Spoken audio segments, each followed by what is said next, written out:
Happy Christmas, everybody. Welcome back to the evolution of horror. I'm Mike Muncer, your host, and I'm bringing you a little bonus episode this week because this week sees the release of the new movie Silent Night, Deadly Night. This is the kind of reboot, remake of the 1984 slasher classic written and directed by Mike P. Nelson. It's going to be in cinemas from the 12th of December. That's this Friday.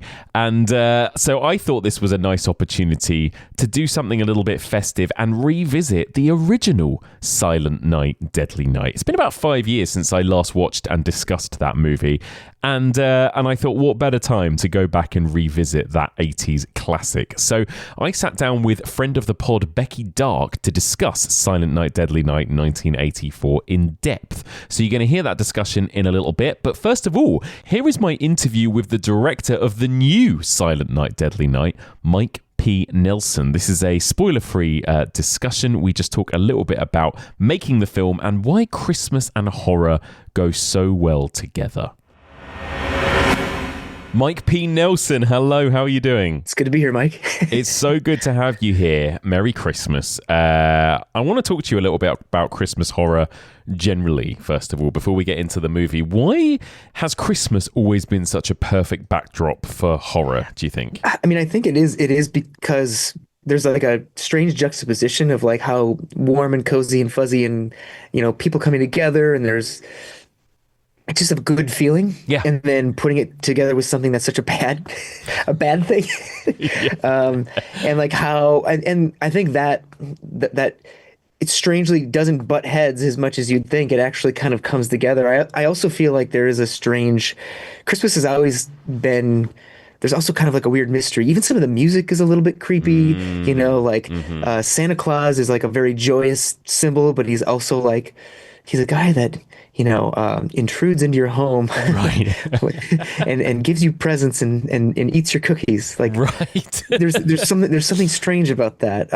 So there is like Christmas is also very mysterious in a way. So I think too, it's like there's just enough of like a connection or like an opening, yeah. in the joy of what Christmas is, where slipping horror in there and like letting it kind of bleed into it is not that crazy of an idea. And as we've seen over the years of holiday horror, it works. It does. It really does. Yeah, there's something about it. It works perfectly going all the way back. I mean, here in the UK, we've always had a tradition of that kind of Christmas ghost story as well, obviously. And you've got like A Christmas Carol and that kind of thing. Yeah, right? Dude. That's 100% like that, and that is terrifying. Let's just be real here. The Scrooge story is like done well is not it's challenging. And so yeah, perfect example. There we go. Well, tell us a little bit about Silent Night, Deadly Night. How did this project come to be? Tell us a little bit about the seed of the creation of this film. Crazy enough, it kind of came out of the blue. You know, I had just done VHS 85 with Shudder and Brad Miska, Josh Goldblum, Radio Silence. Like it was a really great experience, and Brad Miska and I really hit it off. And he formed Bloody Disgusting, and you know then moved over to Cineverse with Bloody Disgusting, and he was like, "Hey, Mike, we have the Silent Night, Deadly Night IP. And we're looking for a new take. Would you be interested in pitching a new take?" And I was like, yes. I guess it's one of those things where it's like that's something for me, you don't say no to that. And for really one reason, like I have always wanted to do a Christmas horror movie, and this was sort of a bucket list thing. I didn't think it would be Silent Night, Deadly Night. To be honest with you, like it was a movie that it wasn't a huge part of like my childhood or growing up or like rewatching or whatever. I knew of it. The poster was left a huge impression on me as a kid, growing up, and that box art of the VHS. So like I was familiar with it. I obviously had seen it much later in life, but knew that this was a doorway that was opening to give me a chance to do a holiday horror film. And so, yeah, I was like, give me a couple weeks, I'll come up with a take. And that's what I did. And honestly, like what you see on screen is that take. Yeah. How would you describe, we won't spoil too much for people that haven't seen it, but how different or similar is this to the original version that people may know? Yeah, I mean, look, it is definitely its own thing. I'm not gonna lie. That's really what it is. But there is enough. To me, I really wanted to take the things that really left an impression on me from the original, and I wanted to include those things. It was important to me that, yes, I wanted to make something original that could live on its own, but also important was I did want to sort of disarm viewers and bring them in and be like, but this is Silent Night, Deadly Night. Look it's young Billy Chapman. Yeah. Look it's Grandpa. Like, familiar images that then suddenly are like, but. Yeah. Yeah. And that to me was really important, was to just kind of bring you in, make you feel like you're in familiar territory, and that there's enough DNA there. Like, yeah, it feels a part of the Silent Night, Deadly Night like thing. Yeah. But then ultimately give you a story that's very much my own and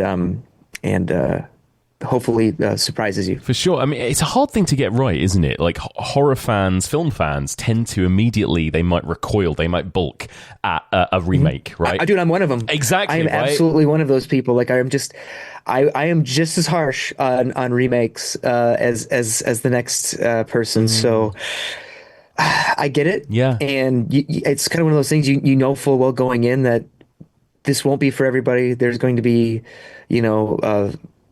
people that are totally against it, and people who are like, oh, this is different, but it's just a different flavor. Like, I love ice cream, you know what I mean? But I like a few flavors of ice cream, and this is just one of those flavors. Like, that to me is like, look. And then usually when I go into a remake, that's what I'm looking for, because I don't feel like all remakes are terrible. I think there's a lot of special ones out there, and especially ones where a filmmaker can really leave their stamp on it and make it unique in its own right. Yeah, I agree. And I think what I really loved about yours is that emphasis on particularly those characters of Billy and Pam, right? And Pammy, like I feel like those two really kind of bring the heart of this movie. And amongst all of the slasher horror, obviously, like, there's something kind of sweet about these two characters at the center of it, right? Like, was that kind of your intention from the beginning, to kind of bring that, I guess, that heart to this particular story? Yes, there had to be heart, there had to be warmth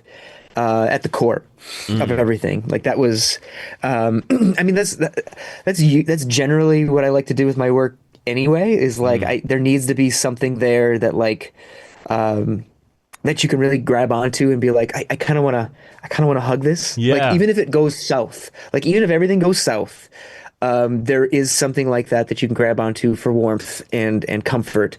That's something that I'm always, from here until the end of my career, until I'm dead. Yeah. I want to keep bringing that to it, because that to me that's something that I look for in movies. That's something that I have a lot of fun doing in my own work.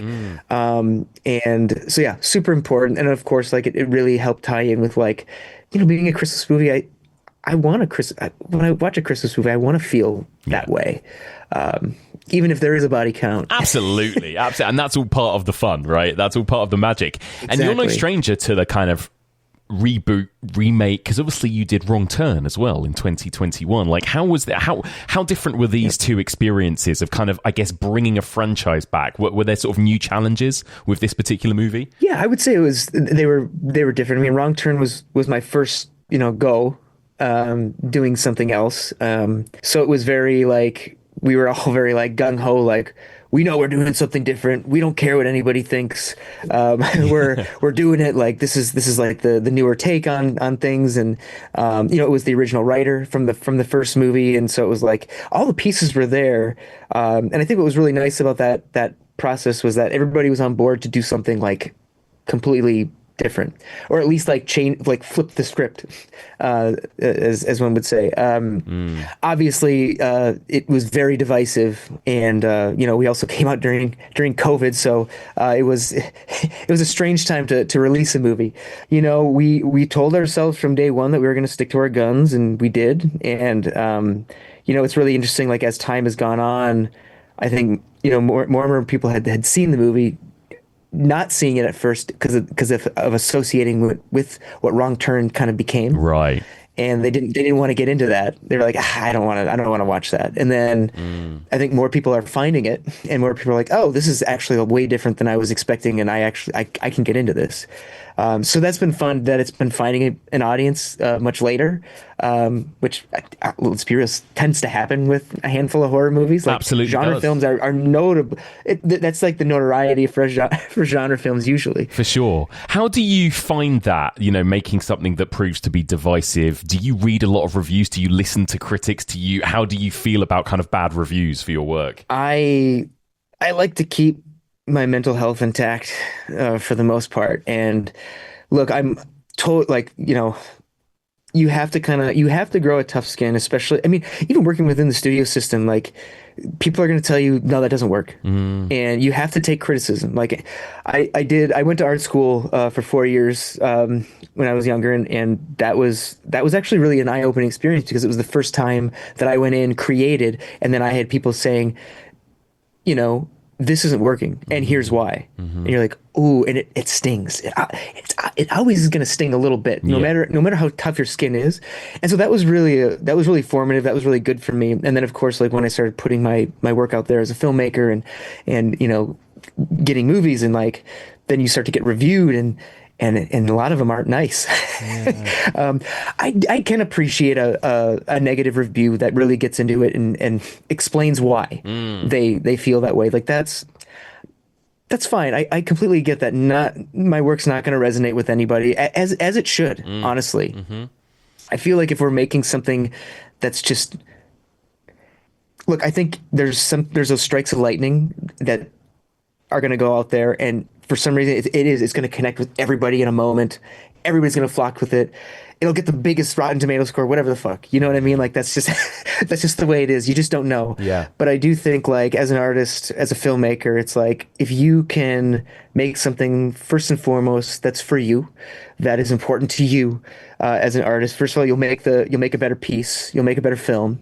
And knowing full well that you do have a group of people who appreciate your style and your voice, you then partially make it for them, knowing full well that they're hoping that you're going to bring, like, Mike Nelson to it. You know what I mean? Or that Steven Spielberg. It's better have that Spielberg vibe, or I'm going to be disappointed. So you need to work within that. And I feel like then, even if you're not fully accepted by everybody, you've not technically failed. You know what I mean? You've done the thing that's important to you, and that struck a chord with the people that it means something to. And that, in the end of the day, that's why we do this. Absolutely. And horror has always, like, suffered when it comes to critics, awards bodies, that kind of thing, right? Look at the reaction of the original Silent Night, Deadly Night, right? And just how, like, shocked and disgusted and appalled people were with that movie, right, in 1984. So, I mean, look at the Friday the 13th movies. Yeah. Like, not one of them came out with positive reviews. Yeah. And now they're hailed as these classic films, and you're just like, what are you saying here?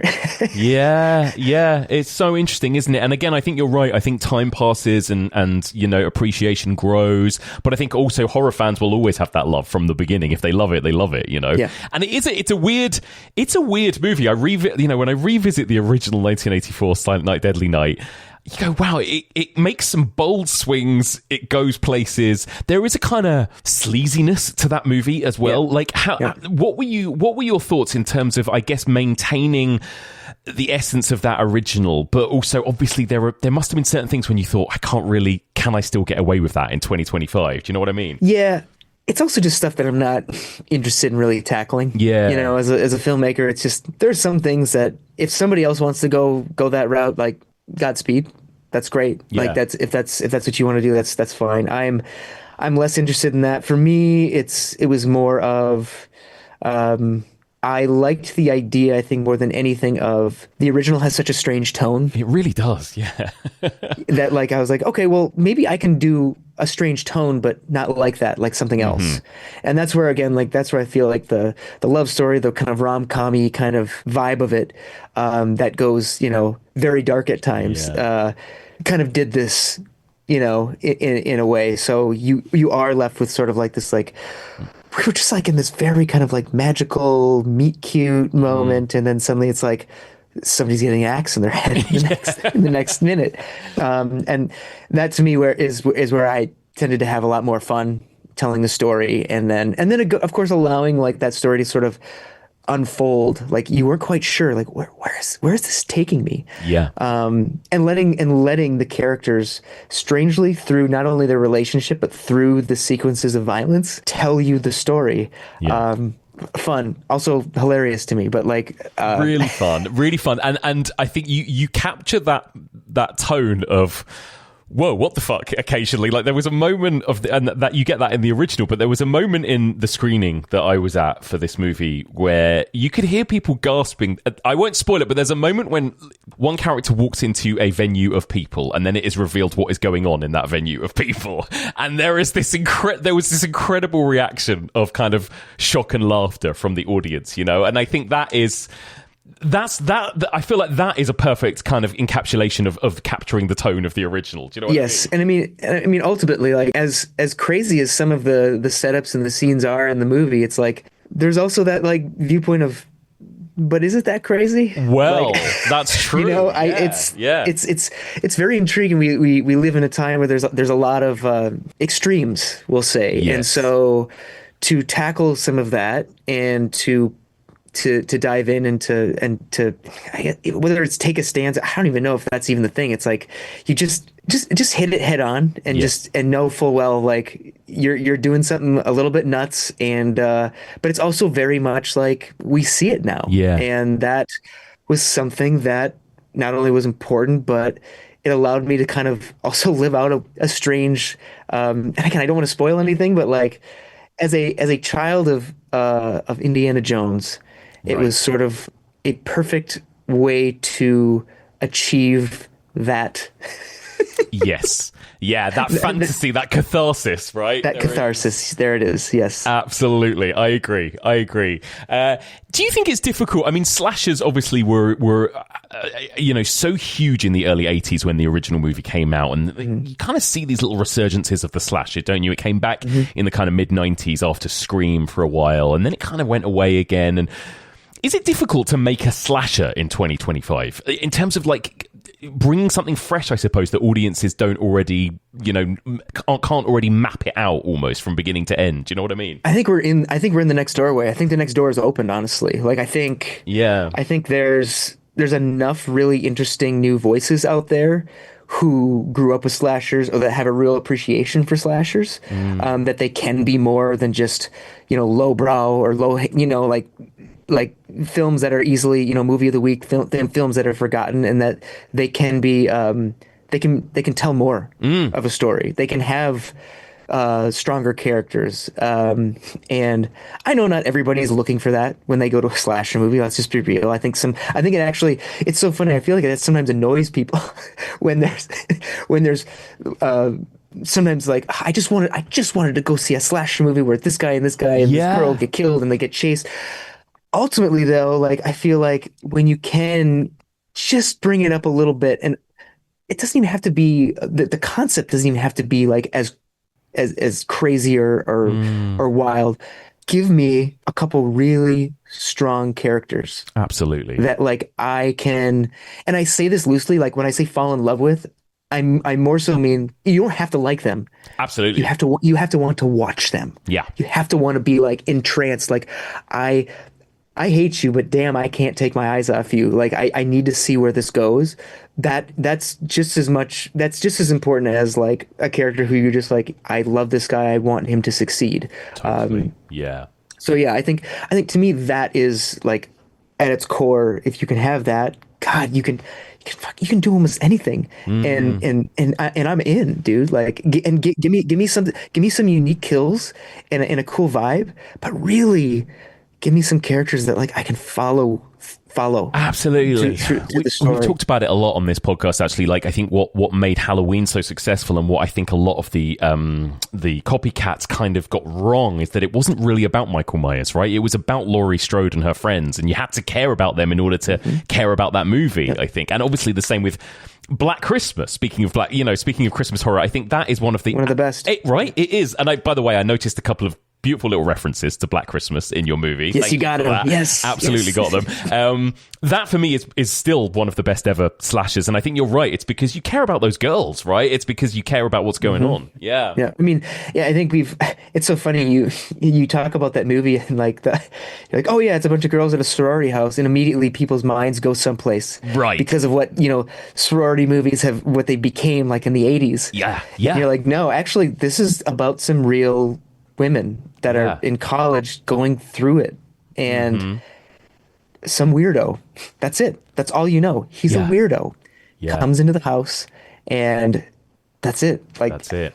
That's such a strange Christmas movie, but again, he made it one of the greats. Oh, beautiful film, yeah. And again, and amongst all of that character work, obviously the kills are important. Tell me a little bit about kind of creating the horror, the kills, the slasher moment in this movie, like in terms of like how much did you get to really go for it with the blood and the practical effects and all of that kind of thing? That was our MO. It was important to make it feel, all very practical and all very, like it was all happening. You know what I mean? It was important that, that Rowan was trained with an axe, that he knew what he was doing. Wow. You know what I mean? Yeah. Like, so we spent some time and made sure that he felt comfortable with his with his trusty axe. And he picked that up so fast. We were like, what aren't you telling us?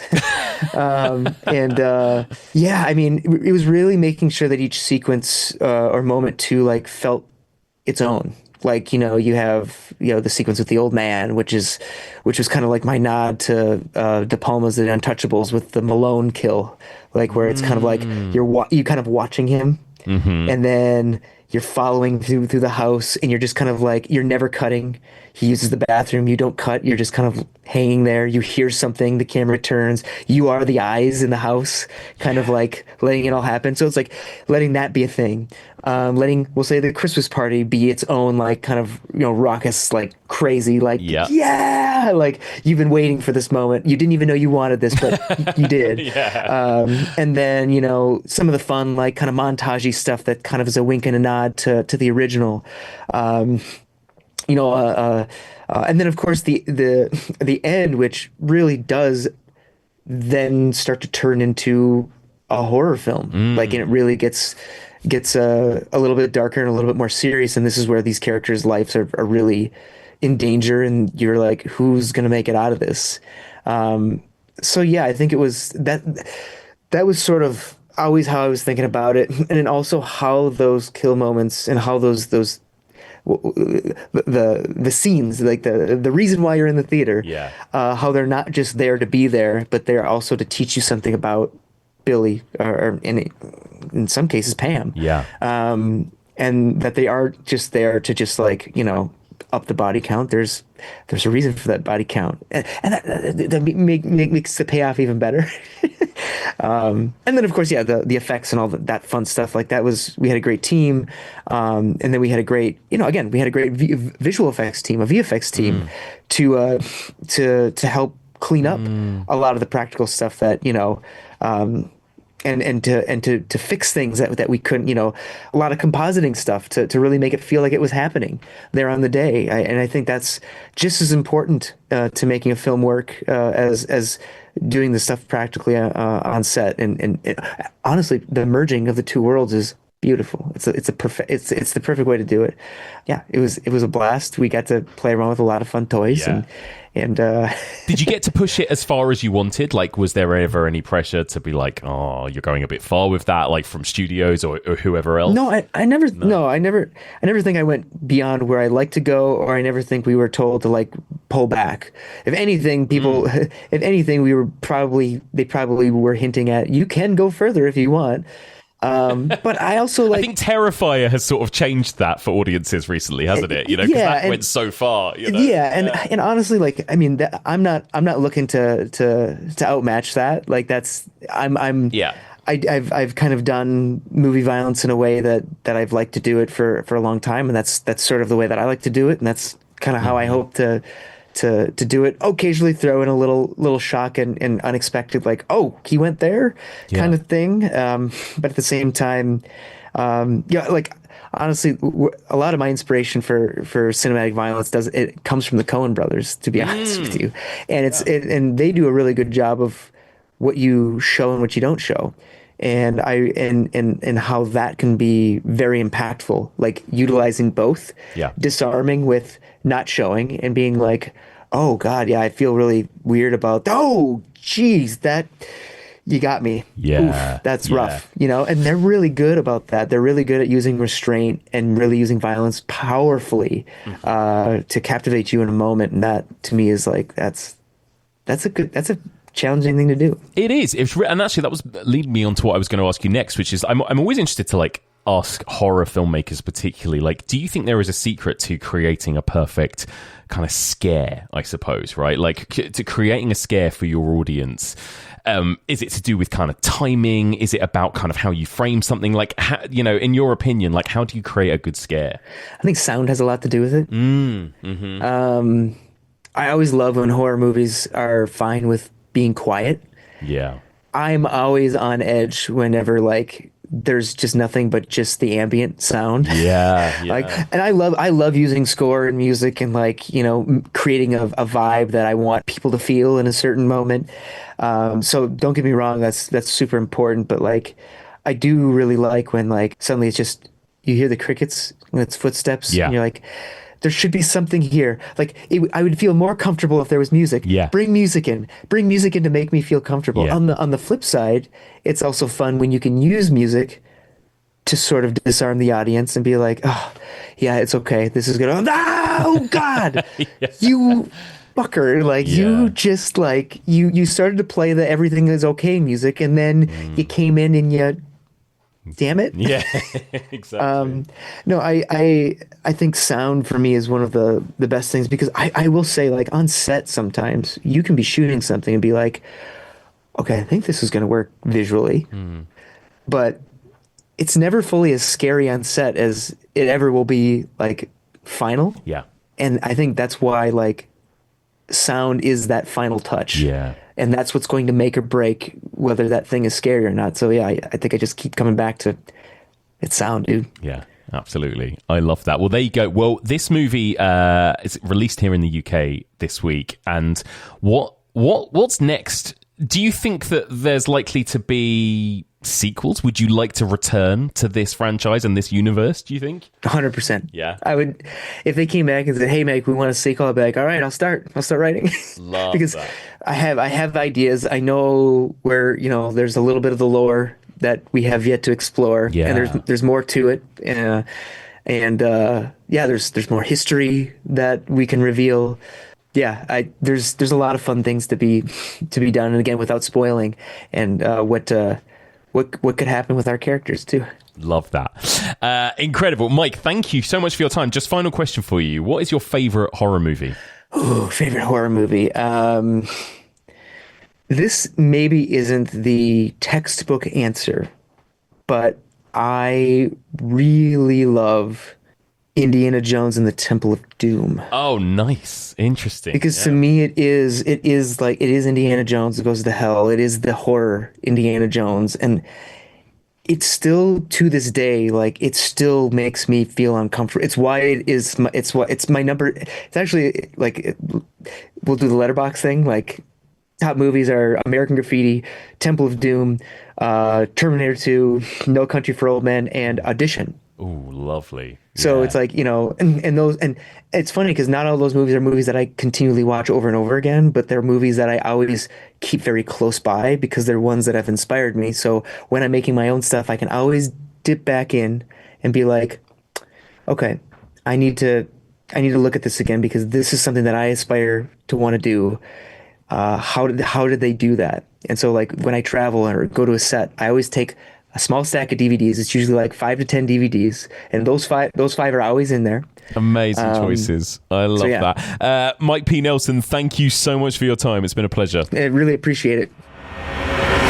There we go. Now, if you want to hear what we thought of the new Silent Night, Deadly Night, which is in cinemas this Friday, the 12th of December, you'll have to listen to our review on Patreon. We'll be discussing it on December's edition of Fresh Blood. Fresh Blood is the monthly review strand over on Patreon, in which me, Becky, Brad, and Steph McKenna discuss and review all of the new horror releases every month. So we'll be discussing the new Silent Night, Deadly Night over there next week. But let's get into revisiting the deranged original movie, Silent Night, Deadly Night from 1984. Joining me to discuss this absolute slasher classic is the one and only Becky Darke. Hello, Becky. Hello, Mike Muncer. Hello. Happy Christmas. Happy Christmas to you, my friend. How are you? Now, we are still in the first half of December, of course. Are you feeling, do you get into the festive spirit early? Traditionally, no.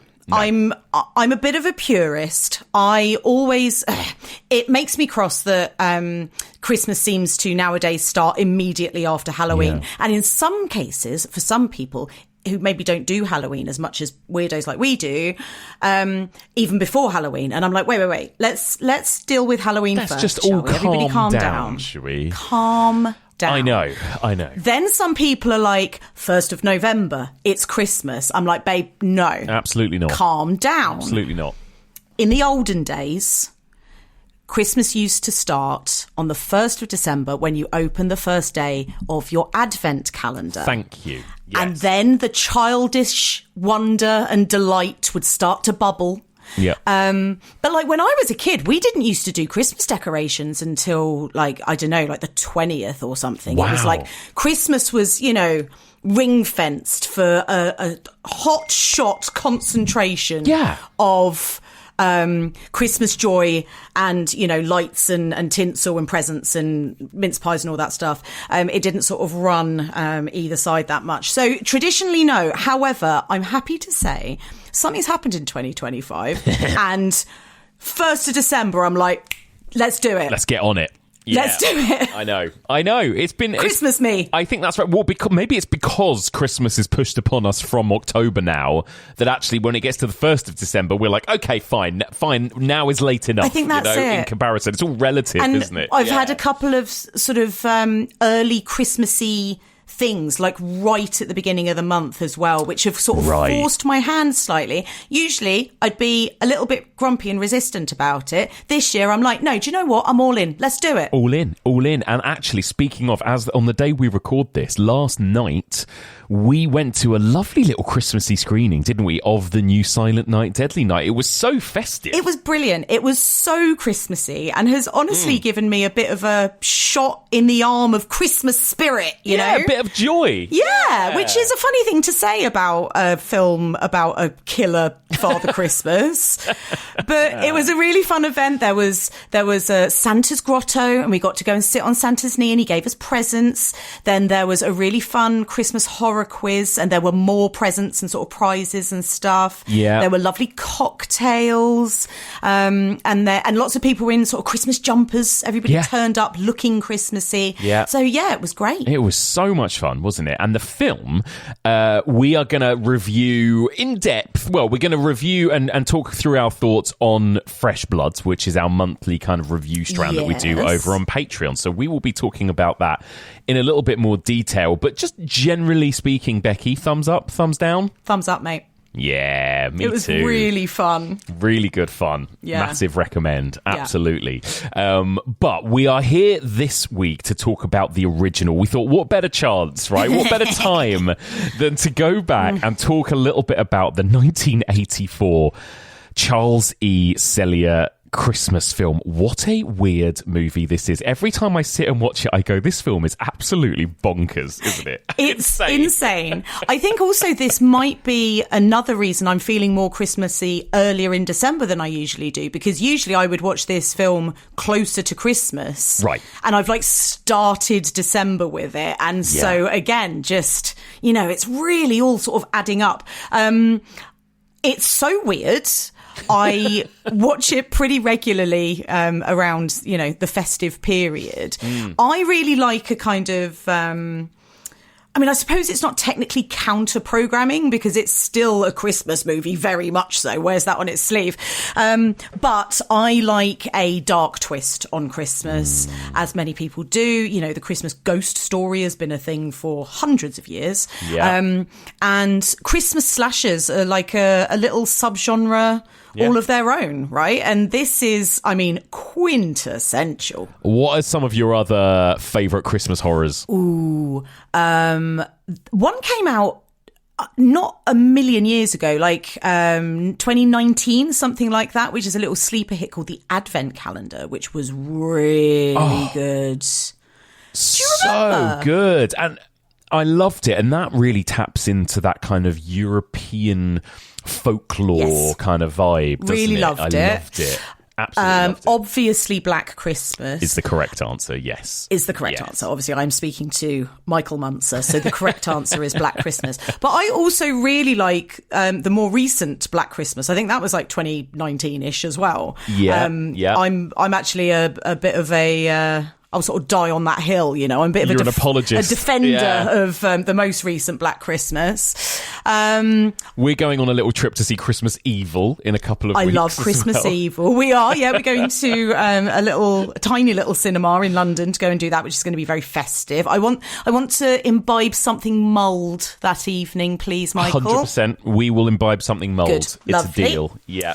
How about you? Any other faves? Yeah, I mean, obviously Black Christmas. I mean, again, we've sort of mentioned them, but the staples for me are every year are the BBC Ghost Stories for Christmas. Yeah. I will have to do at least one watch of Whistle and I'll Come to You.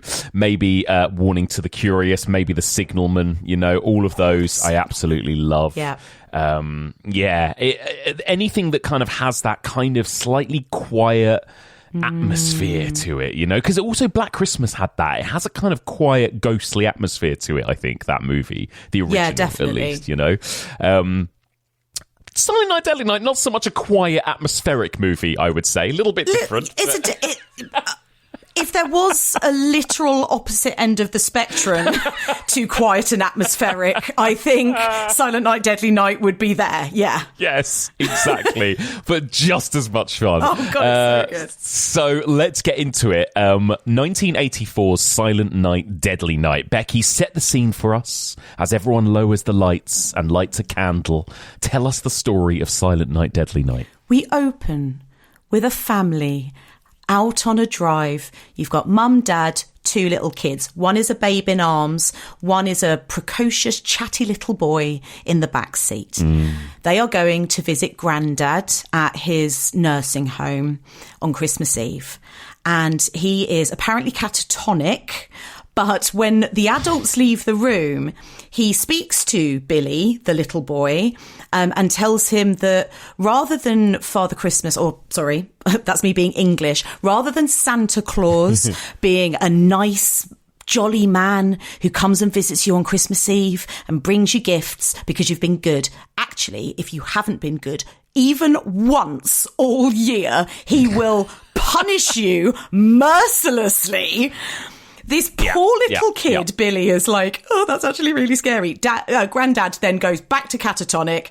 Parents don't see any of it. Then on the way home, they encounter a Father Christmas who was previously held up a gas station, shot the attendant, nicked like $38 or something. And he then attacks the family, kills mum and dad, and Billy and the little brother end up in an orphanage run by nuns. You would think... fantastic. You know, this poor boy has gone through this horrible trauma. He's witnessed his parents be slaughtered in front of him. At least the nuns will take care of him. No. Mother Superior is very much into punishment. She's not into understanding and positive reinforcement. If you do anything even remotely wrong, she will punish you. All of this trauma leads up to Billy being an extremely handsome 18-year-old man out in the world. He gets a job at a toy store, and At one point, he has to play Father Christmas because the actual guy who was hired is like fallen over on the ice or something. He's hurt himself, so he can't come. So Billy has to stand in. This triggers something within him. He has all of these flashbacks to the Father Christmas / Santa Claus who killed his family. And he has a mental break and goes on a kill crazy rampage using everything from claw hammers to bows and arrows to an axe to some antlers of a stuffed deer head on a wall to just absolutely ravage the town on Christmas Eve, killing everybody he comes into contact with. There's a lot of collateral damage. And it all ends up back at the orphanage, him sort of trying to punish the people who punished him. It all ends in tears, doesn't it? You know? All ends in tears. Oh, my goodness. See, even from your description, there's actually quite a lot of plot in this movie. There's so much plot. It's not just your typical 80s slasher in a lot of ways that are famously pretty low on plot, I would say, pretty thin on plot. What I really noticed on this most recent watch is how much the nice nun at the orphanage, how much of a role she plays. She isn't just like nice at the beginning as, you know, a token nice nun. Right. She sort of follows up with him. She's the one that gets him the job. Then she goes to visit him one day at the shop and finds out that he's been put in a Santa suit. And she's like, she starts finding the bodies because she's sort of following him around, and then she's working with the police and stuff. Like, there's a whole procedural element to this There's film. a lot going on. So generally speaking, first of all, what do you think of it, Becky, and how does it kind of compare to other kind of horror movies of this era? I really, really love this film. I came to it relatively late. I didn't watch a huge amount of slashers in my burgeoning horror fan years. So I didn't see this until relatively recently. But since then, I've watched it pretty much every year because was it when me, you and Stevie covered it together? Was that your first watch? That was either the first watch or it was my second, but it's been relatively recent. But this is probably like the fourth or fifth time that I've seen it now because I really love it. It is so mad. It is absolute chaos, like exploitation. It's really sleazy. It is all like absolute. If you said to somebody, you know, 80s slasher, this is what I think a lot of people's brains would go to. This kind of, it's a lot of blood, a lot of really gratuitous violence, loads of kind of gore detail, loads of tits and sex. There's a lot of gratuitous nudity. There is so much gratuitous nudity for a Christmas film. Hey, it's the only other thing to do when you're stuck inside at winter. Exactly. Right? Tell ghost stories and have sex. Yeah. So like I really like it. I think it is in many ways absolutely unhinged, and I really respect it for that. Yeah, I completely agree. I came to this film, I think, for the first time as a teenager, but I've always found this film fascinating and unhinged. It always sort of takes me by surprise in a way, in just the structure of it. We'll get into it, but how the first like third of the film is just the backstory to the killer, really, as well. You know, before you get to him in a Santa suit slicing people up, there's a lot of origin story and really disturbing origin story before you get to that. Disturbing. So all I kept saying out loud was, this poor little mite. Poor little guy. This poor little mite. Poor little guy. I know. And so for that reason, it does have a really different vibe to just your kind of summer camp slashers, I think. Like, it hasn't got that whodunit element. It's much more, in its own way, a kind of study of a serial killer, right? Of a man being driven to violence, in a way. I'm not saying it's, you know, profound in the way it portrays that, but that's what it's setting out to do, really. It's almost like putting us in the mind of a man who has lost it, essentially. Absolutely. Right? It's very much a nurture over nature story, right? As an origin story for a serial killer. This idea that this lovely, very, you know, normal little boy with what looks like a very sort of 2.5 kids, you know, nuclear family. He goes through this unspeakable trauma of losing his parents at a young age, plus they are killed in front of him in a really brutal manner. There is a sort of sexual element to it slightly, because obviously his mum, like her blouse is like ripped open and she has her throat slit while she's topless. And then you get the next stage of it, which is the orphanage, and you get the lovely nun who is much more sort of nurturing and looking after him, trying to understand, saying, he's got this memory sort of buried inside him, and this is why he acts out every Christmas. So it's all quite sort of psychological, really. She's sort of psychoanalyzing him. Like, why does he act out every Christmas? Well, it's quite obvious why, actually. It's trauma. It's trauma. It's trauma for days. And all they do is double down on that trauma and just kind of concentrate it more and more by doing things like hitting him with a belt, tying him to his bed, forcing him to sit on Santa's lap. It's like it suddenly turns into like the Magdalene sisters. Like it's really it's like, it's such a strange movie when we get to that convent section, isn't it? It's like, what's going on And here? actually, the two little boys, so Billy at his youngest and then mulleted Billy in the orphanage, are great. Like, both of them are really good. And that is something that surprises me each time. And it really sells it, like, especially the middle boy in the orphanage. He really sells it. This boy who is essentially being abused by his caretakers. 100%. And when he's kind of, I don't know, crying out when he's being punished, or when he's sort of like rocking himself and sort of hugging himself, hiding in a corner. He really, really sells it. And he's very young and very good. Yeah, he's amazing.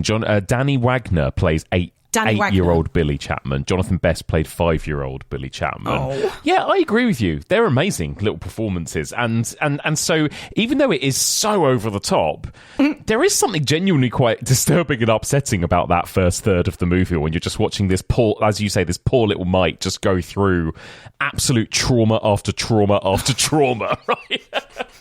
It's awful. Merry Christmas, everyone. Merry Christmas, everybody. Yeah, exactly.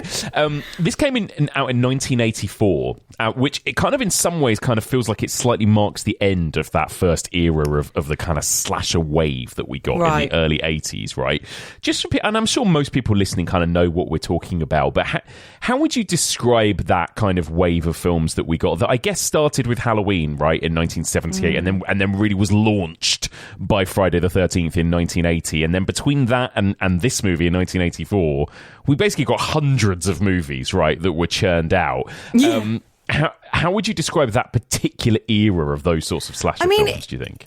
It was just an absolute kind of free-for-all, but I mean that in a really positive way. People were very kind of motivated by money, but also were trying to find creative ways and entertaining ways to give the audience what they wanted. And what we wanted, I say we, I was like 2 at the time, but what slasher and horror audiences wanted at the time was kills. We wanted blood and kind of spectacular, inventive kills. And a lot of them focused on kind of teenagers as the victims, but you would then often, if not always, get, a final girl or a final boy who would kind of come out victorious at the end. So for audiences, we were watching kind of ourselves, again, I'm talking as we, as the royal we, as the horror, as horror fans. Yeah. But sort of watching teenagers at the front and center of these narratives, and then watching them being kind of picked off one by one. Yeah. And there was this huge spike in terms of franchises and sequels and rip-offs and, all sorts of stuff, with everybody trying to cash in on it. But like with so many things, it kind of exploded and then just burnt out very quickly. So as you say, by 1984, when Silent Night, Deadly Night is coming out, people had already kind of gotten their fill of it, and people who were making them were already running out of ideas. Absolutely. And I think actually and we'll talk about this maybe towards the end when we talk about the reaction to this movie, but it was almost a bit of a final nail in the coffin, this movie, of that first wave of slasher movies. I think this was kind of when people went, okay, enough is enough of this. you can come for our teenagers, you can come for our women, but you leave Santa Claus out of it. Right, exactly. So yeah, I mean, I think this is some of my favourite stuff. I think the first sort of half hour of the movie. Actually, I think for me this is what makes it stand out, because I think in the final act of the movie, it's fun, but it's pretty much your typical generic slasher movie stuff that we've seen in the 100 other movies that came before this, right? Whereas I think I love the weird, unhinged nursing home sequence with the granddad. I think that's brilliant, that stuff. And then just how much it goes for it with the violence and the sleaze when the parents get killed, right? I still can't quite believe that scene. It is absolutely brutal. It is. It's really well written and really well put together, because it is sowing all of these seeds with Billy as to why later he becomes what he becomes. So, he's just been told by his pretty mean granddad, horrible man, who pretends to be catatonic, but then comes to just long enough to tell his 5-year-old to terrorize grandson. his grandson. Yeah, basically. And so, in the car ride before the parents get killed, he's kind of saying, like, I don't want to see Santa. He's going to punish me, or I don't want to be naughty, or blah blah blah. And so when they see the bad Santa in the middle of the road, Billy is immediately like, no. And I'm telling you, they should have listened to him, because he just immediately pulls a gun, starts shooting through the windscreen, kills the dad outright, I think. And then you get that brutal moment when he opens the door and dad kind of slides out and just falls face first onto the ice while Billy is run off and he's just hiding in some bushes over the road and watching the whole thing unfold. And then, the sleazy aspect. This is so horrible, where Father Christmas pulls the mum out of the car. And as I say, sort of opens her blouse and slits her throat. And again, he just sees, sees it all. This is what made this film so immediately controversial and shocking. Right, I'm not surprised. It's not surprising, right? When you see Father Christmas strip a woman and pin her down and slit her throat in front of her screaming baby and infant son, right? That is... I mean, they are not holding back, right? They must have known what they were making here. What a way to open a Christmas movie, Honestly. And then it's like, woo, okay, disturbing scenes out the way. Okay, now things are going to calm down. No. Then we get, as you've mentioned, the kind of the convent abuse sequences, like you said, that really then kind of links it in with sex. And again, this was such a massive thing about the early 80s slashers, this idea that John Carpenter created this movie where the virgin kind of survived and her friends who were sexually active were kind of being punished for that, right, as babysitters. That was kind of incidental in Halloween, and then Friday the 13th kind of made that very much the subtext text, because it's actually about the fact that camp counselors were having sex, and that's what causes Jason, blah, blah, blah. And then that wave of movies that followed it, and this is very much leaning into that, isn't it? Where it's like, okay, this boy is not just linked to Christmas, his trauma is also going to be linked to sex, because he is there's that moment when he's looking through a keyhole and he's watching two people have sex, and it's disturbing him, and everything sexual is linked in with sort of pain, and then he's whipped with a belt and everything, and it's all very much connected, isn't it, at this point? There's a beautiful shot as well as he's looking through the keyhole of then the light coming through and framing his one eye. They took care with this film. They did. They really did, yeah. And it's a very kind of like, I don't know, sort of erotic, romantic-looking love-making sequence that he's watching as well, isn't it? But it's not like two teenagers humping in Friday the 13th. No. It's like, it's sensual, you know. And he is like, he stood there, you know, a long time. And obviously at 8 years old, he has probably no idea what's going on. But he can't sort of tear his eye away. And then obviously Mother Superior not only finds these two people having sex in a Catholic orphanage and punishes them by whipping them with a belt. Yes. But then punishes him for not only leaving his room, but kind of witnessing this sex. And so, again, just kind of compounding all of this trauma kind of wrapped up with sex and violence and punishment and, you know, shame. But yeah, it is. And the Mother Superior may be the true villain of this film, right? I would say absolutely the true villain of this film. Yeah. When Sister Margaret is trying to appeal to what you would assume Mother Superior's, you know, heart. Yes. But she just doesn't appear to have one at all. No. She is very tough love. And Sister Margaret is saying, you know, it's not surprising that he acts out at this time of year and, you know, he's got all these memories.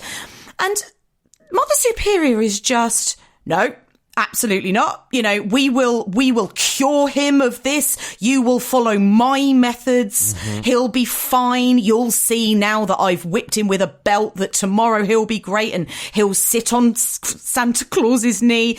Actually, what happens, surprising nobody except Mother Superior, is that they sit him on Father Christmas's knee and he lamps him one and appears to break his nose. And Father Christmas, Santa Claus is like, what's wrong with that kid? It's amazing.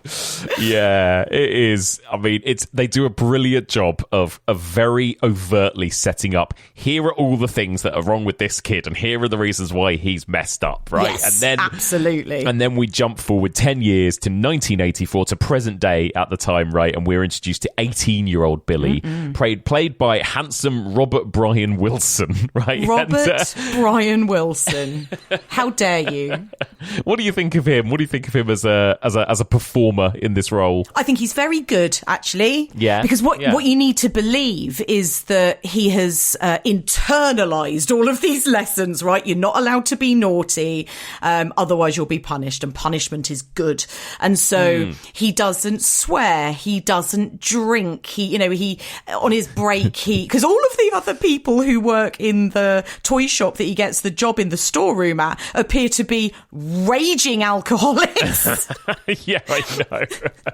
And he's like, no, I'll just drink my milk, thank you very much. And he doesn't like them swearing. And he sort of makes moony eyes at the pretty girl who works at the shop as well. And I think that Wilson kind of does something really good, actually. Like, you kind of believe him as this kind of innocent, straight-laced, all-American boy, right? Who has kind of been brought up very strictly and therefore has all of these kind of values and that.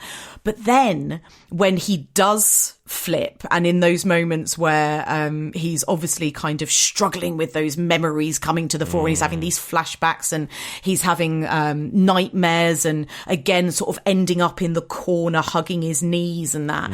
I believe it. Like, I think he does everything he needs to do, considering he's playing a killer Santa Claus. Absolutely. And there's a great balance of kind of vulnerability with also the fact that this guy is quite built and he's probably going to do some damage as well at the same time. Right? So true. Yeah, I mean, there are moments when he is like bodily throwing people about. Yeah. When he picks up Linnea Quigley later, when he throws her boyfriend out of the window, when he's sort of manhandling people in the storeroom. You know, you need to believe that he probably does, he probably wakes up, drinks a pint of milk, does 200 push-ups. Absolutely. The fact that he drinks milk as well, like he's this like all-round clean-cut guy, isn't he? Yeah. You know? Yeah. How much has the film got its tongue in its cheek, do you think? Like the stuff in the shop, right, with the colleagues, there's that amazing montage with that song. Oh my God. Christmas on the other side of the wall, whatever it is, right? Well, like, you know, he's helping out kids and reaching for stuff for them, but then also having a little meltdown anytime he sees an image of Santa Claus and stuff. Like, the film is deliberate. I mean, it's supposed to be funny, right? I think this movie. I think so. I mean, yeah, I mean, surely. I think so. I think it has like jokes in it a lot of the time. It definitely has jokes. I mean, even talking about like the beginning of that specific sequence when Sister Margaret brings Billy along to the toy shop to try and get him the job, and she's talking to Mr. Sims, the man who runs it. I love Mr. Sims. I love Mr. Sims. Yeah. And she's saying to him, so Billy's out of sight, and she's saying to Mr. Sims, you know, oh, well, we've got a boy who needs a job, you know, you'd be doing us a huge favour. Mr. Sims is saying, no, sister, you know, you don't understand. I've only got one job going, and it's in the storeroom, and we'd need a big strapping lad. And she's going, I need a man. Yeah, I need a man. And she's going, oh, okay. Billy, just come out here for a moment. Mrs. Sims going, no, there's no point. And he comes out, the camera pan, the slow pan from Billy's feet up his long legs, past his crotch, up to his midriff and his torso, and then up to his shining teeth and his blonde hair and his beautiful face. And Mr. Sims goes, oh, well, maybe we might be able to find something for him, actually. Exactly. Everyone's like, blah, blah, blah, blah, ooga. Like, it's like... Yeah, it's so funny. It's really funny. And then you're right, it launches basically into the cheesiest montage of all time with that like hilarious Christmas song about, you know, it's always Christmas on the warm side of the door. Yeah.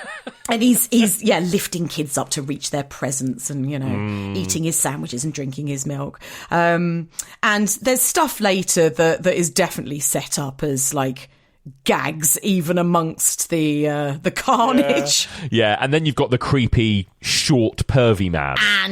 Andy, yeah. Not a fan at all. He's really mean to Billy and is constantly having a go at him for not doing enough work.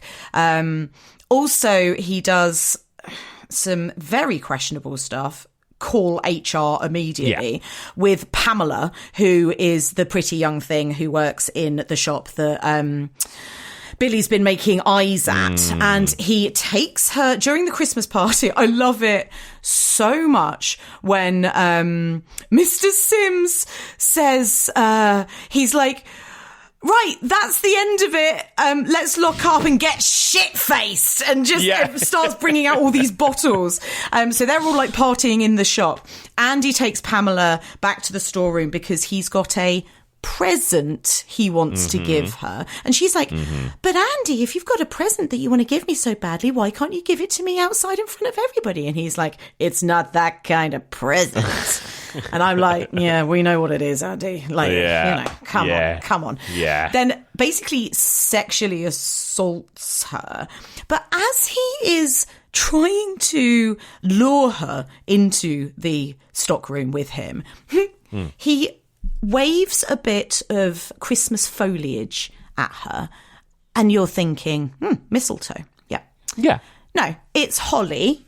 I'm like, come on, Andy. Come on, can we...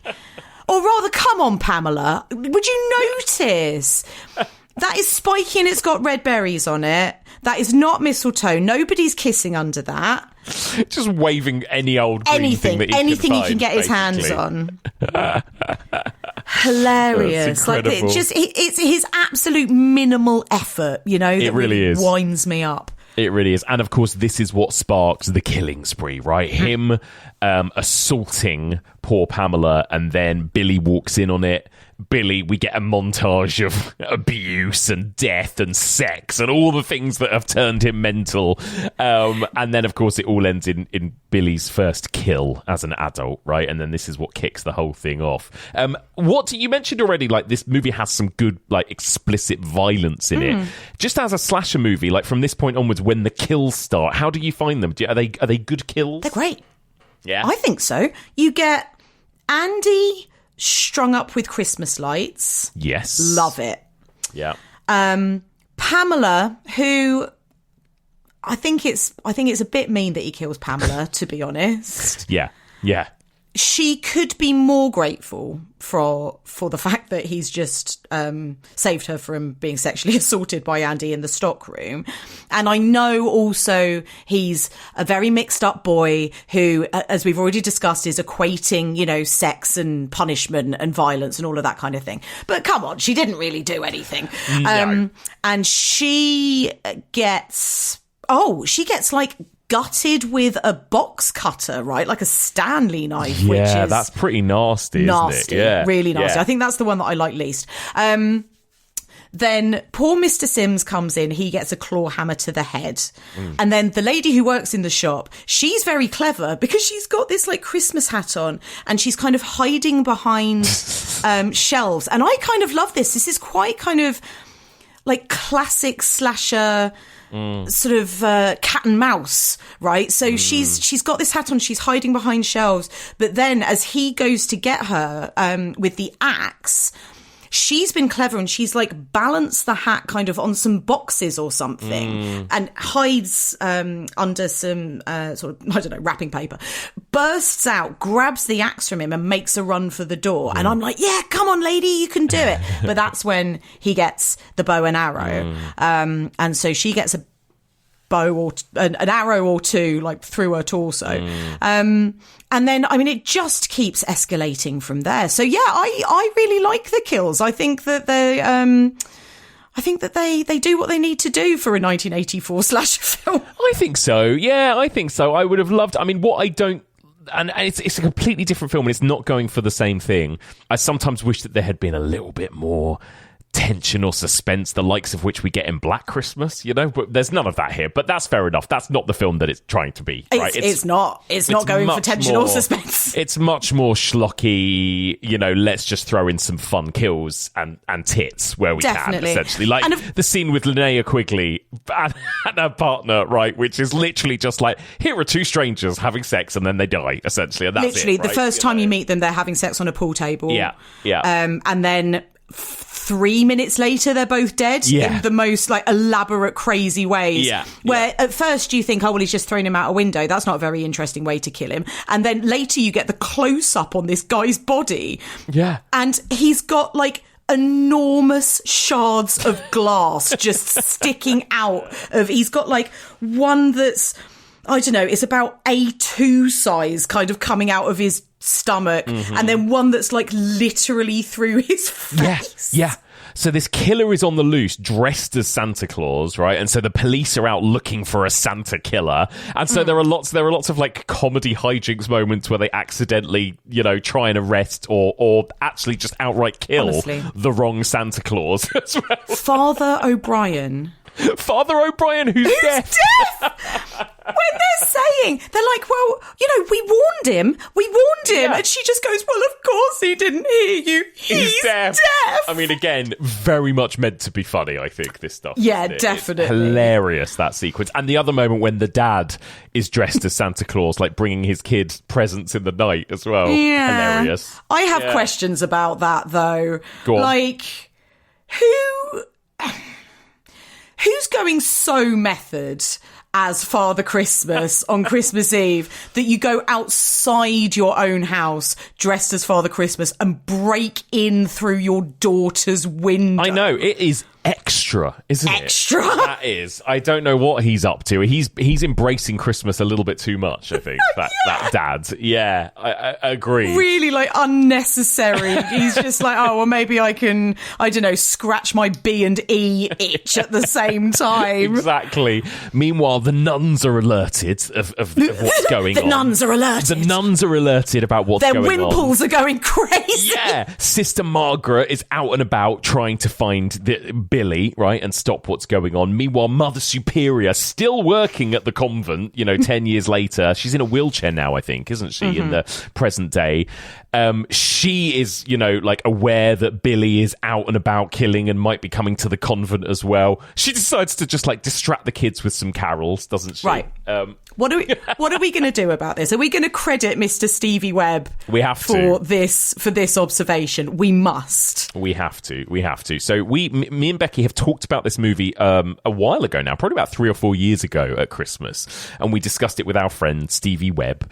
And Stevie made this incredible observation, didn't he, that I now can never not think about when I watch this movie, which is that when she suggests singing Christmas carols with the children, she for some reason removes the plural of all Christmas carol names and makes them singular.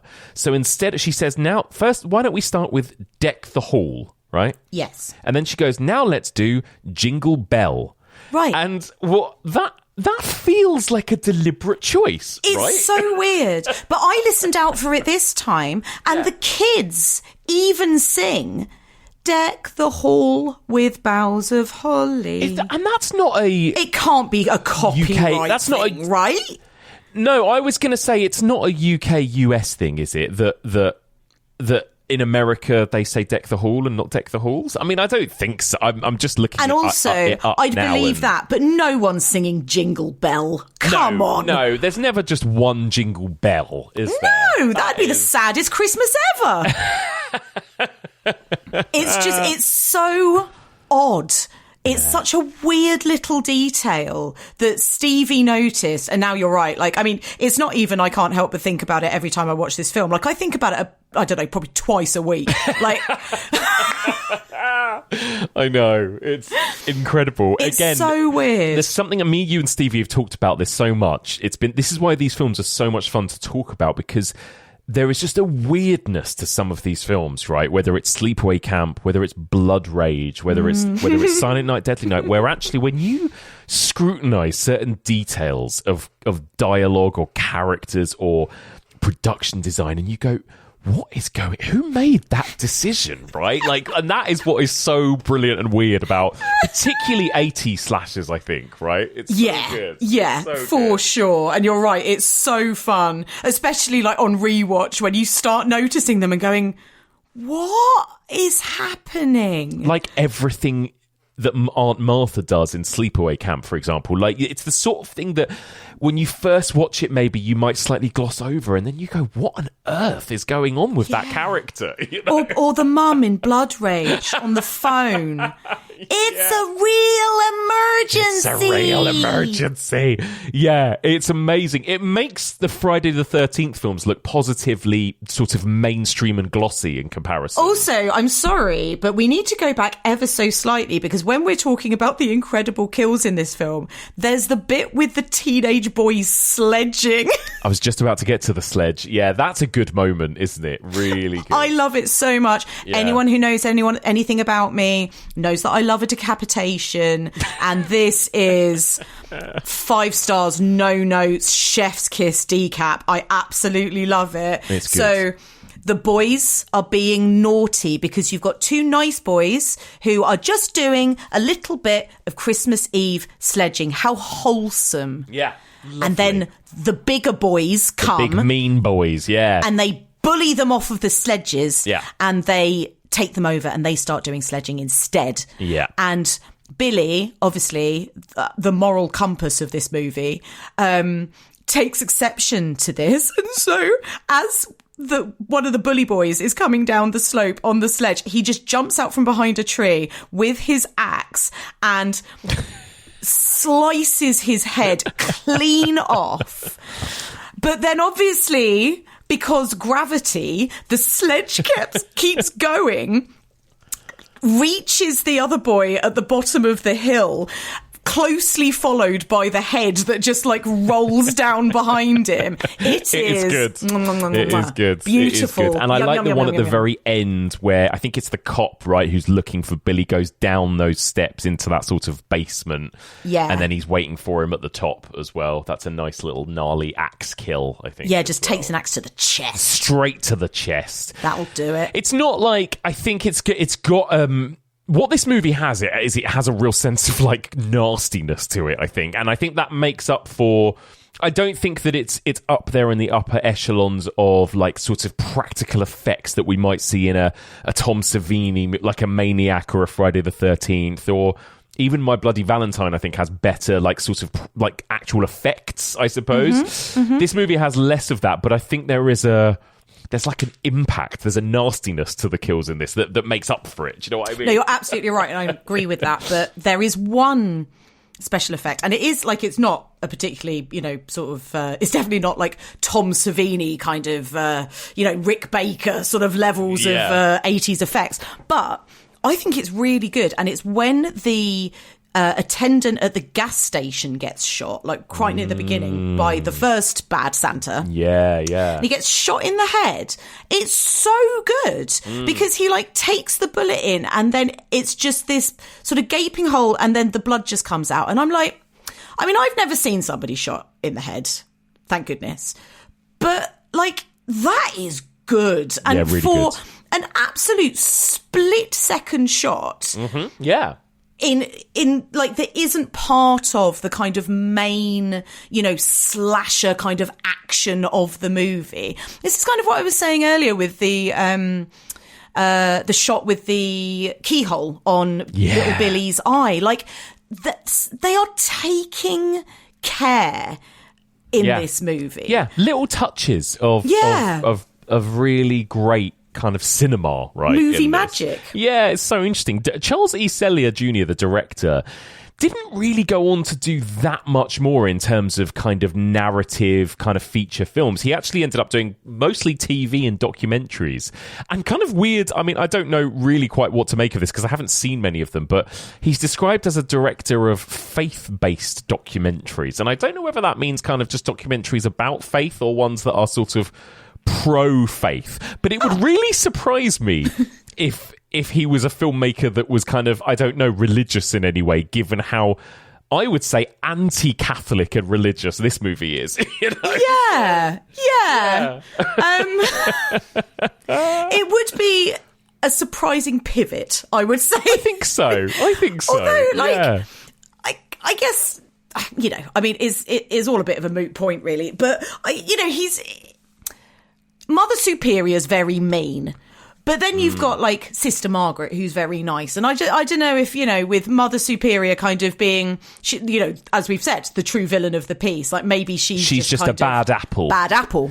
Yeah. Well, because like his documentaries, when you look at the names of them, The Miracles Among Us, Apocalypse and the End Times, The Search for Heaven, Miracle Messages, The Case for Christ's Resurrection, that kind of stuff. These sound pro to me, just from the titles. They do. Just from the titles, they do.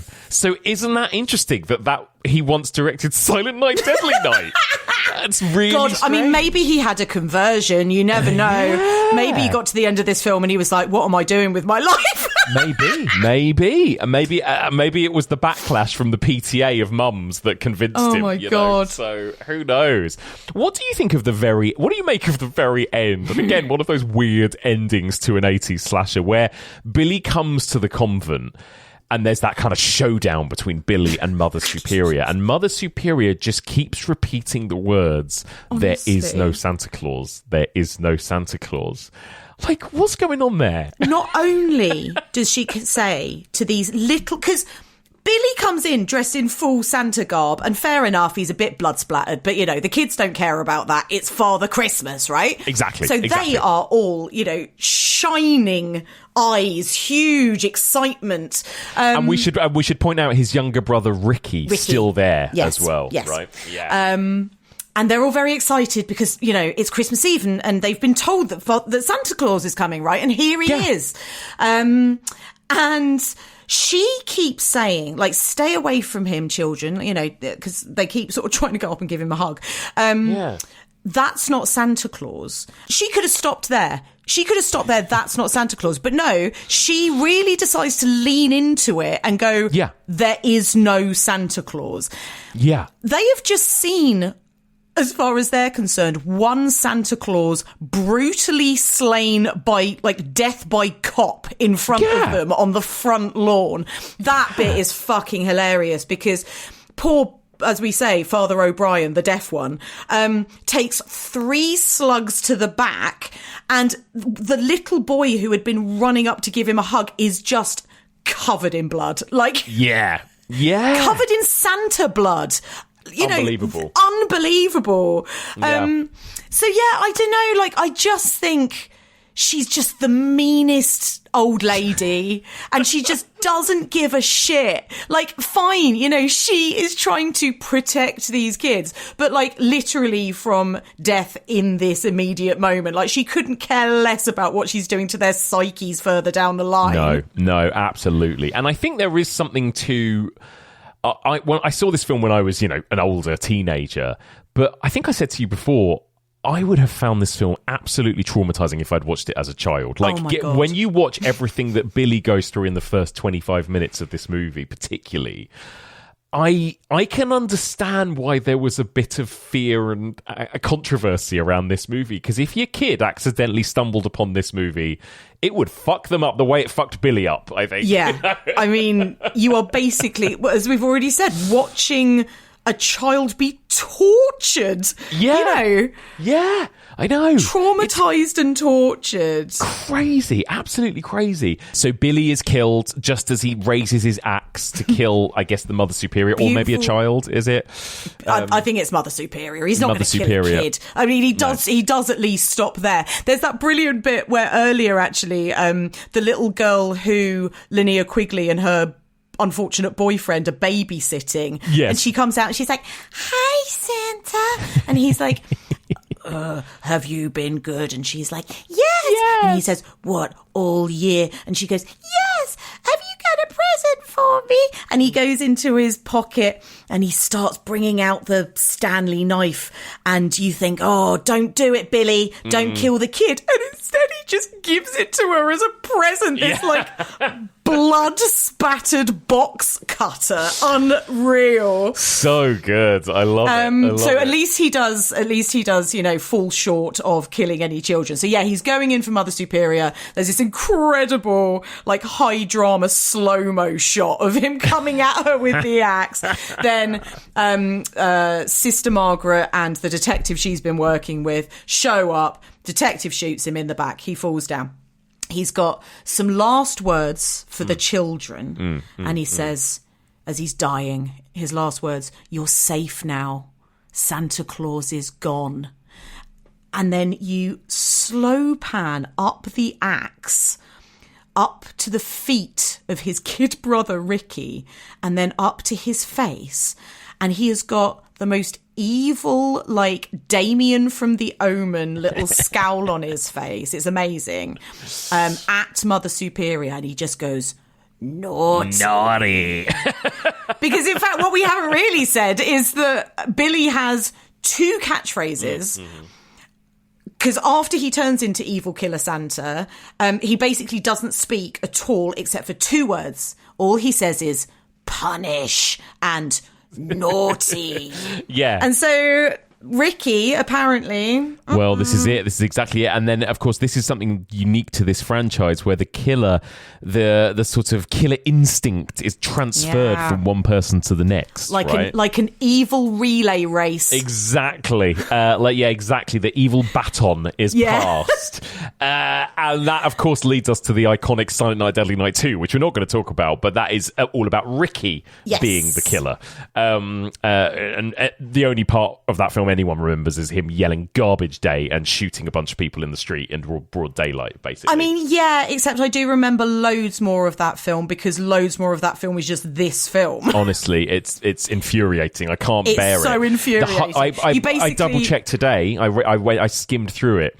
It's the first 42 minutes that is basically just Ricky telling a doctor what happened to him in the first film. And then so it's literally just replaying just clips. Showing the first film. Yeah. Yep. So it's almost half a film, really, the sequel, It's a short, essentially. Exactly. Let's talk about the aftermath, Becky, of Silent Night, Deadly Night, 1984, because what happened was this movie... absolutely shocked and appalled parents, conservatives, adults all around America. It was released in 1984 to 338 theatres around America, and the film had a marketing campaign where ads for the film featuring Father Christmas with an axe yelling naughty and coming after kids and adults were played. These ads were played like during the day. Apparently there were episodes of Little House on the Prairie, and midway through they played ads for Silent Night, Deadly Night. I mean, I can't believe that can be true, but if it is, that's the best amazing. thing I've ever heard. And so parents lost their fucking minds about this. And PTA and parent groups kind of mobilized, and they were protesting outside movie theaters. They were calling, the distributors, the movie studios, lodging complaints. There was this whole campaign to get the movie pulled.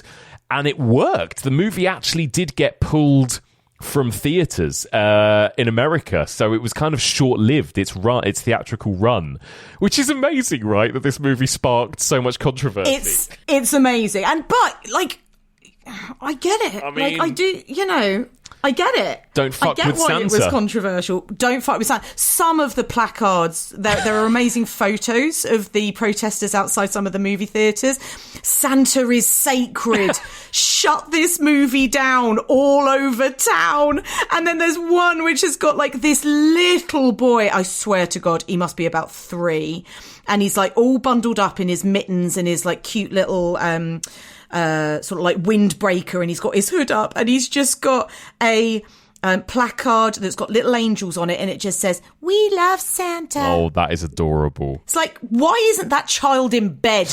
Exactly. Well, what are these parents? Yeah, these parents should be taking more responsibility, I think. But anyway, won't somebody think of the children? Exactly. But yeah, really funny. So the movie was pulled after 10 days in theaters, but I think it got quite a lot of good, well, you might call it good publicity, I think, from all the controversy. Because I think for horror fans, that's like, that's a badge of honor almost, isn't it? Yeah. I think. And me and you, Becky, have talked quite a lot over the last few weeks at events and stuff about the video nasties, which was kind of going on almost at the same time, right? There was this early to mid 80s moral panic about just this kind of wild west of movies that were coming out in the early 80s. And these 80s slashers are part of that, really, right? That they were just like, movies were cheap and being churned out, and they were trying to outdo each other in terms of how like gory or offensive or controversial they could be, basically. And then we got Silent Night, Deadly Night that was it feels like a kind of endpoint, doesn't it? It does, right? What's the most kind of, or maybe the two most, sacred things in America? It's consumerism, aka Father Christmas, Santa Claus. Yeah. And, this kind of childish, he brings you these little sort of gifts, and it's all this sort of wholesome loveliness, and he has his reindeer, and so you leave out cookies and milk and carrots, and it's all very sort of sweet, this like ritual around him. Mm-hmm. And then you've got Catholicism and the church, which is also being quite overtly, or especially this, this one sort of key figure in the Catholic Church being overtly criticised. And so you've got like the two sides of Christmas. Yeah, you're so right. And of course, this was in the middle of Reagan's conservative America, the satanic panic, the kind of Christian values were kind of very much running things at this point. Exactly. Yeah. And so that, this film basically just came along at Christmas and just shat all over Jesus and Santa Claus. Like, you're right. And you're right, actually. I mean, there's something so, I guess, obviously Christmas is a massive deal here too, but there's something very American about Christmas and Santa Claus, right? I mean, Coca-Cola, Absolutely. Like we said at the very beginning, the figure of St. Nicholas goes all the way back to like the 3rd century in Europe, right? This Greek-Turkish sort of bishop who was known for kind of his generosity at the time. And then that sort of turned into like European folklore. In the Netherlands, it became known as Sinterklaas, right? Which then got morphed into Santa Claus when Dutch colonialists went over to America and kind of brought the folklore with them. Right. It became Santa Claus. And then through the 18th and 19th century, there were more and more kind of literature about this figure of Santa Claus. And there were things like Twas the Night Before Christmas, poetry, and these kinds of things that kind of slightly built this idea of him flying on a sleigh and delivering presents and stuff. But I think he looked different, and he wore green, and he was sort of different. And then, of course, you get to America in the 1900s and Coca-Cola, right? And that it was actually just a marketing campaign that designed Coca-Cola as this kind of fat, jolly, red, person that goes down your chimney at night and delivers presents, right? And on flying reindeer. So it literally came from a kind of product ad, an American product ad, right? So you can see again why America took real issue with messing with this icon of goodness, morality, religion, and consumerism, like you said. It's so funny. Incredible. So it wasn't received super well, but then obviously clearly it did something because it spawned like 4 sequels, right? And now obviously is considered an absolute classic. Oh my god, of the genre, absolutely. So, yeah. It is one of those ones because I didn't really do slashers when I was a kid. I was much more into like occult and kind of ghost stories and, sort of psychological horrors and all that sort of thing. My slasher education has actually come much later just because I wasn't like really allowed to watch them that much when I was a kid. So this is something... Well, your parents took some responsibility. For goodness sake. They were taking me to protests at 3 a.m. outside of cinemas in Guildford. But... yeah, I mean, this is one that then you watch it, or then I watched it, and I was like, fucking hell, like, this is great. Where has this movie been all my life? Like, I just love it. It is unhinged. It is so funny. I really like the kills. I think everyone in it is great. Mm-hmm. It has these, as you say, Mike, these weird little idiosyncrasies that you're not entirely sure what is happening, but it just adds that extra little element of like really fun little, almost like weird little Easter eggs, but... Yes, Christmas. But the Christmas equivalent. Stocking fillers or something. Yeah, exactly. Yeah. Lumps of coal. Yeah. So I just think it's got everything, and it's like really entertaining, and so you can put it on, especially if you've had a Baileys or two. Absolutely. In the festive season. Yeah. Pop it on. It's perfect for that. Have a mouthful of Twiglets or, whatever's your tipple. Oh, yeah. Lovely. Oh, love a Twiglets and a Baileys. God. You're making me really, crave some of this yourself. Stuff. Yeah. Absolutely. But you're right. Get some snacks, get some drinks, get some friends over. It's a perfect little fun Christmas movie to watch, especially in a group, I would say. Yeah, I would absolutely agree with that. Yeah, loved it. There you go. And again, the new movie is out in cinemas this week. We won't give away too much. Tune into Fresh Blood for our full review. But if people are fans of that original, can they expect a similar vibe, would you say? A similar vibe. I mean, I think definitely in terms of quite unhinged. It's quite unhinged.